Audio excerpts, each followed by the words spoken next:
everyone, welcome back to Edu TV. Today, we will be discussing about the different types of leadership. So, what is leadership? Leadership in business is the capacity of a company's management to set and achieve challenging goals, take fast and decisive action when needed, outperform the competition, and also inspire others to perform at the highest level they can.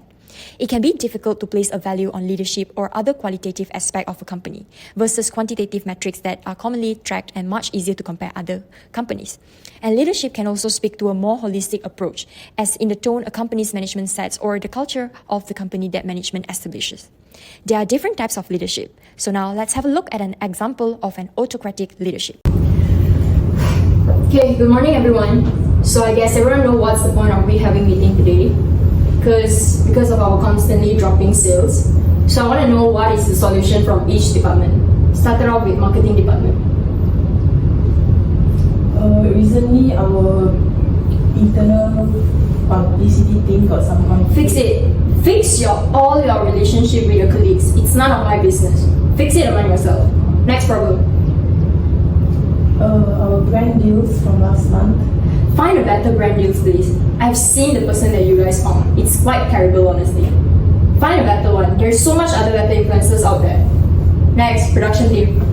For the first problem, I think it is from our supplier. Find better supplier then. Okay, for the second one is our production is not cost efficiency enough. Why? Because I think there may be some losses from the production. Okay, then I'll give you a solution on my own then. Then find better supplier is your first job. And then see what's the issue behind the cost. The cost, why is it so high? Besides the supplier, there's other things as well. And also you are from production team. The product that you are selling, the features itself is not that compelling to the public, honestly. So fix the features of it and also the function of it. So you? What are you doing here? I'm just your secretary. I'm here to take a minute of meeting.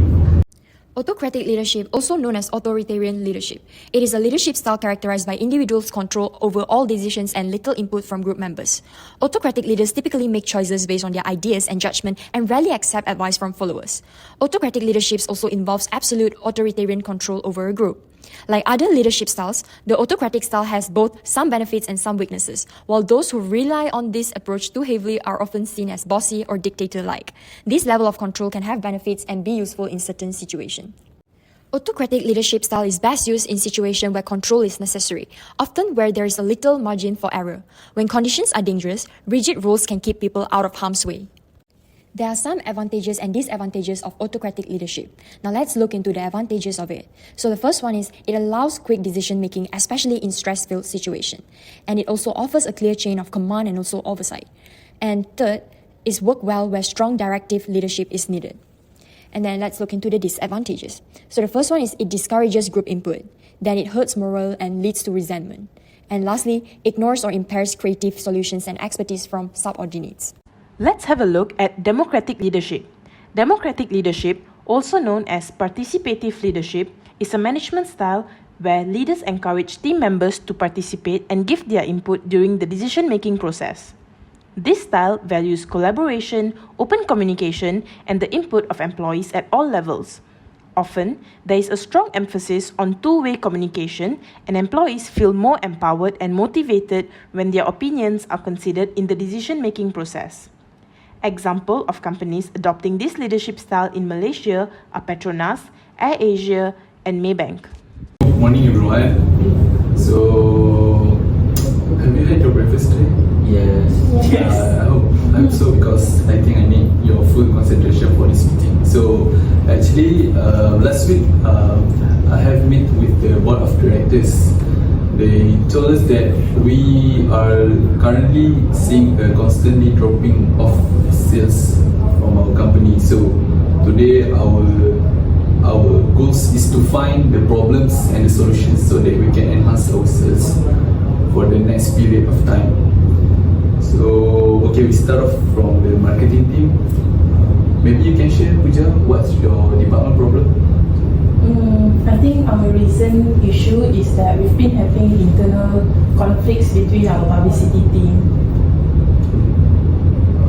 That's all. Is there another problem? Yeah, basically we have conflicting opinions on which brand deals to accept and which to not. So, can anyone give solutions? I think we need to discuss for the solutions here.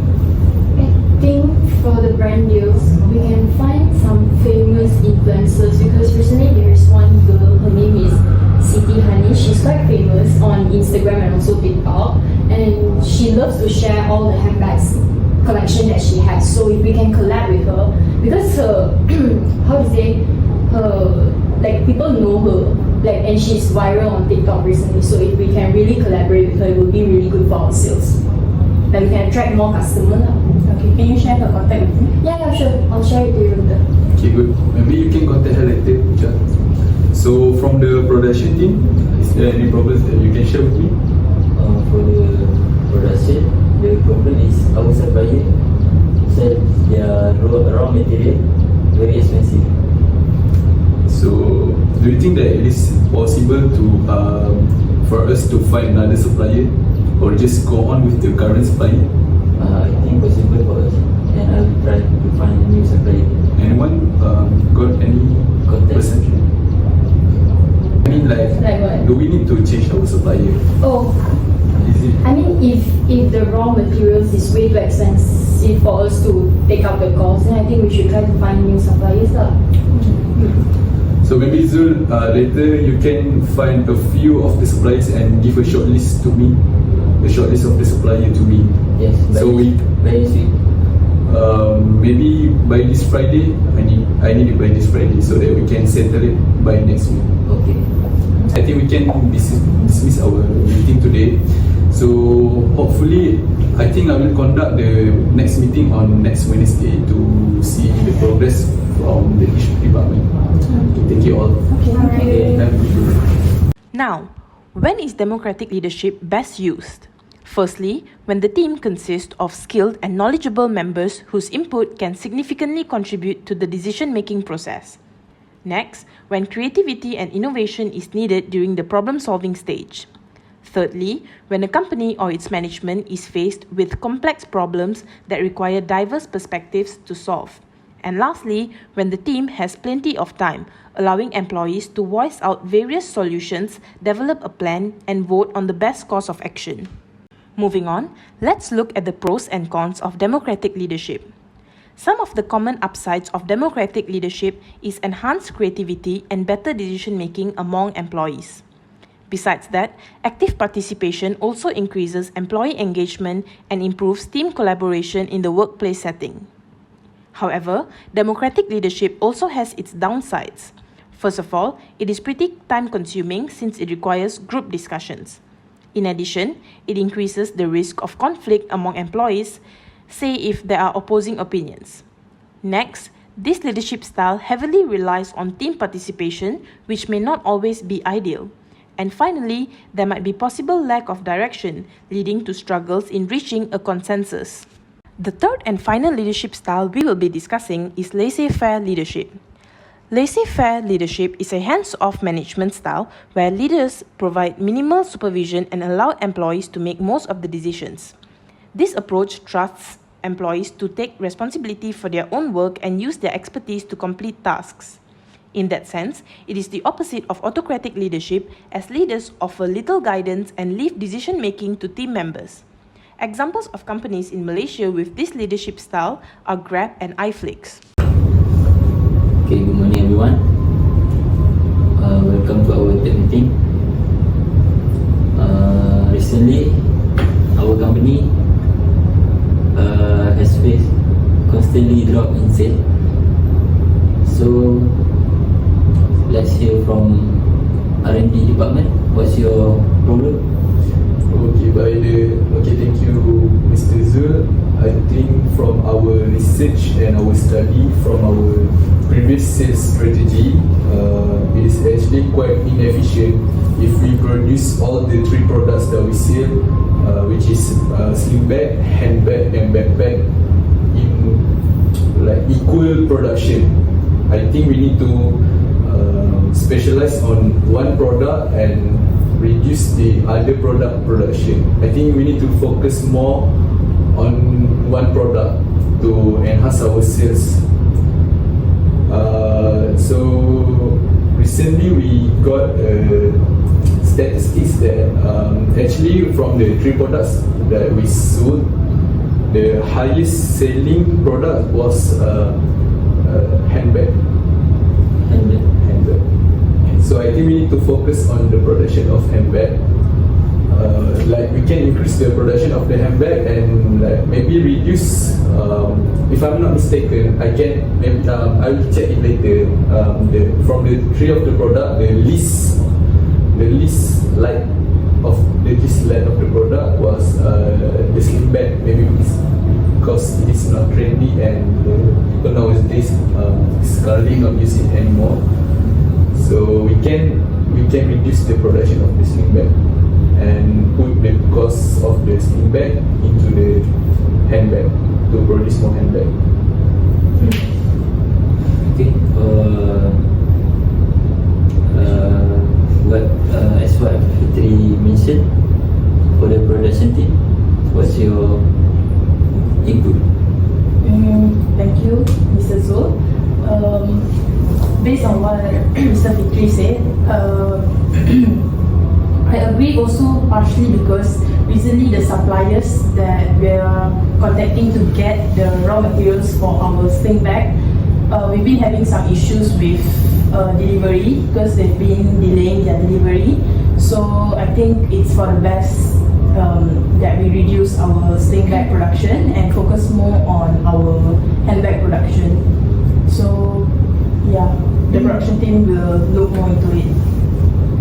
And I want to try add on to that because since my department is doing the marketing and also through the research results, we know that handbag is the most trending one. And my team found out that there's an influencer that is quite famous on TikTok and also Instagram, that she has been viral on that 2 platforms because she has like a lot of collections of handbags that some people couldn't get it, those limited edition type of handbags. So if we could get her to collaborate with us, it might be a really great opportunity for us to increase our sales.